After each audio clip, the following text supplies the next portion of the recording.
All right, today we are jumping into an absolutely wild story about the math geniuses who thought they had Wall Street completely figured out.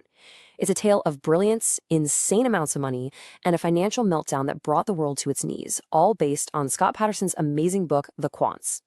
This quote from the legendary economist John Maynard Keynes, it just hangs over this entire story. It's a huge warning, right, about what happens when you mess with a delicate machine that you don't really truly understand. It's basically foreshadowing a complete disaster. But back in 2006, a disaster like that, it felt totally impossible. Because in March of 2006, the guys at the center of our story, our heroes, or maybe anti-heroes, they felt absolutely invincible.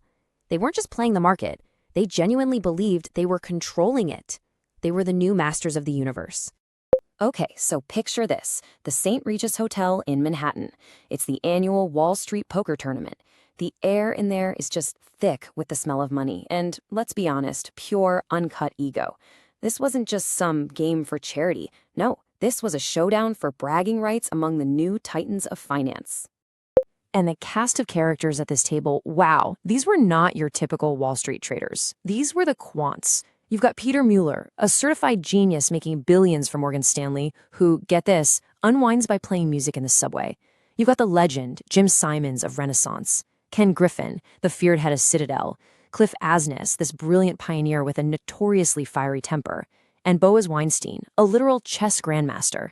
These guys were the new kings. And that's the key right there. For these men, this poker game was the perfect metaphor for their day jobs. You see, they looked at the entire global financial market as just one giant, complex system of probabilities and nerve. It was a game of intellectual dominance, and they believed their math, their computer models, gave them a permanent, unbeatable edge. But to really get what made them so powerful and so dangerous, you have to understand their worldview. It was completely revolutionary. They weren't just trying to make money in the market. They believed they were on a quest to actually solve it. So, what in the world is a quant? Well, put simply, they're quantitative analysts. And their core belief is that human emotion, intuition, gut feelings, those are all just flaws in the system. They believe the only thing that matters is the pure, cold data processed through impossibly complex algorithms running on supercomputers. Now, this was a radical, 180-degree break from the past. I mean, forget about Warren Buffett visiting factories or judging management teams. A quant could not care less if a company made cars or cupcakes. To them, a stock was just a stream of numbers, a single data point in an enormous, cosmic equation. Okay, this all boils down to their core belief, their holy grail. In finance, you have something called beta. That's pretty much the return you get just for being in the market when it goes up. It's average, you're just riding the wave. But then there's alpha.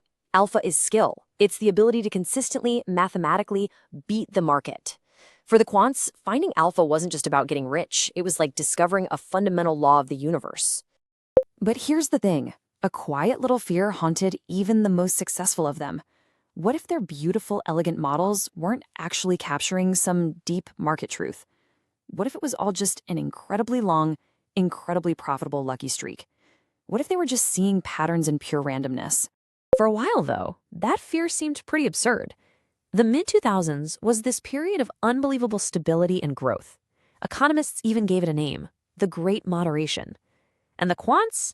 They believed their money-making machines were a big reason why. And the scale of their dominance was just staggering. The amount of money pouring into hedge funds, most of them run by quants, just exploded. We're talking from around $39 billion in 1990 to $2 trillion by 2007. They weren't just playing the game anymore. They were the game. And it wasn't just them saying it. The establishment totally agreed.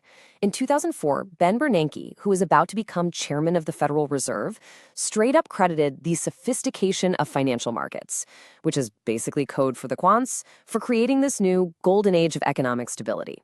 So the thinking was that these unbelievably complex computer models were a force for good. When markets got a little shaky, the quants machines would automatically swoop in, buy up assets when everyone else was panic selling, and restore a kind of rational balance. They were literally turning chaos itself into a predictable, profitable system. And then, August 2007 happened. With almost no warning, those perfectly tuned machines didn't just stumble, They started to violently tear themselves apart. It was an event that became known as the Quant Quake. And this was the terrifying mystery. I mean, these were competing firms. Their models were top secret, totally proprietary, supposedly unique. So how on earth could they all start losing catastrophic amounts of money on the exact same trades at the exact same moment? Well, the answer was this horrifying chain reaction, like a set of dominoes no one even knew were lined up. It kicked off with something called mass deleveraging. One big fund, probably hit by the early subprime mortgage problems, was forced to sell assets to raise cash. That pushed over the next domino, hidden connections, because it turned out a ton of other quants were secretly using very similar strategies. So that first sale drove down prices and forced them to sell too. And then came the one factor their rational models could never, ever predict: human panic. As the losses piled up, people just threw the models out the window and sold everything. It all cascaded into this bizarre, upside-down world they called the August factor, where the entire logic of the market inverted. The machine had completely broken.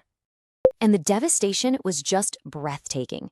In a matter of days, Cliff Asness's AQR fund, one of the biggest and most respected out there, lost over 40% of its value. Years of brilliant, hard-won gains, just gone, in a flash. And he was far from the only one. So how could this happen? How could the smartest people in the room get it so spectacularly wrong? Well, the answer wasn't in some modern finance textbook. It came from a financial collapse that happened almost 300 years earlier. Yes, that Isaac Newton.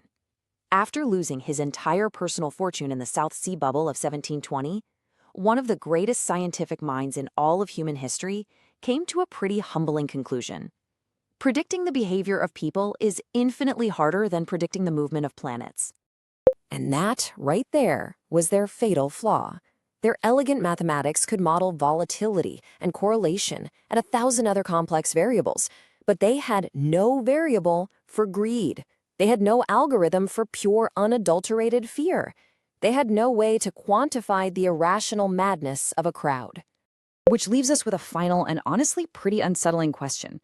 Today's quants are back, and they have more powerful computers and more data than ever imagined.